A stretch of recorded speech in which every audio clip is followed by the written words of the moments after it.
It seems to me one of the many graces of growing older, some of you might know what I'm talking about, is to be able to have a bit better insight about your life looking back.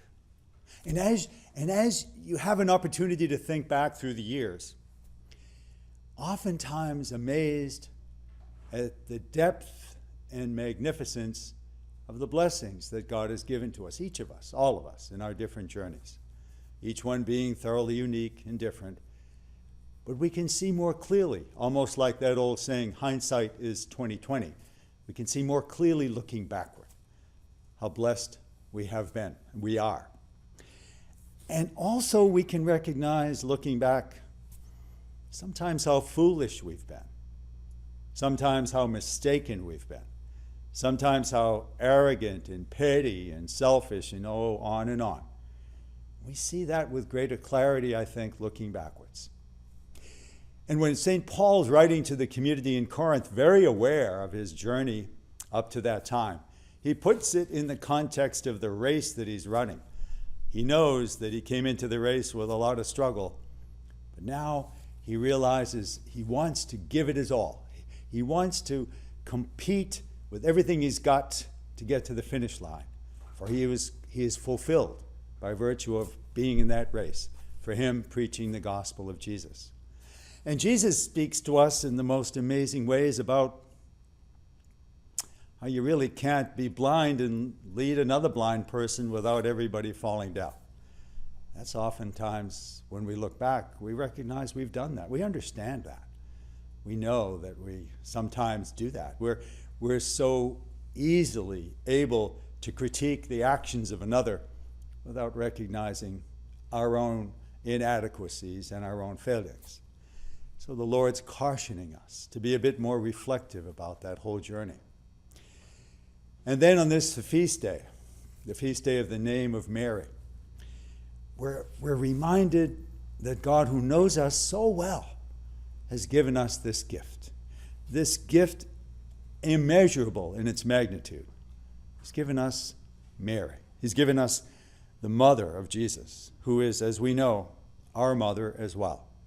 He's given us one who so understands our childishness, our fears, our dreams, our hopes, our failings, always there, always ready, always comforting, consoling, available to us as is a mother.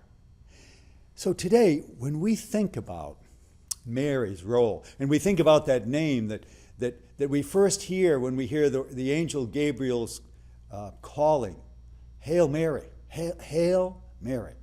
The prayer itself that we make so much a part of our lives today almost encapsulates the whole mystery of how we have come to be saved in Jesus Christ. The Lord is with you. Blessed are you among all women, and blessed is the fruit of your womb. And when we say the prayer, when we begin our simple proclamation, Hail Mary, we participate.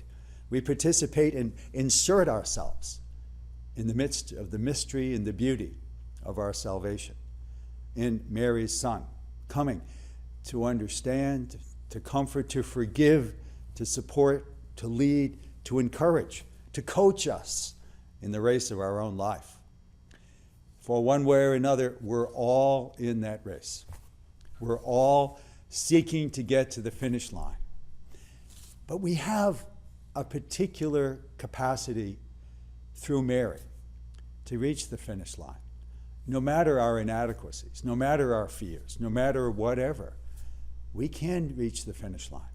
For Mary is always intent on one thing above all else, that she bring us to Jesus, that she bring us to Jesus.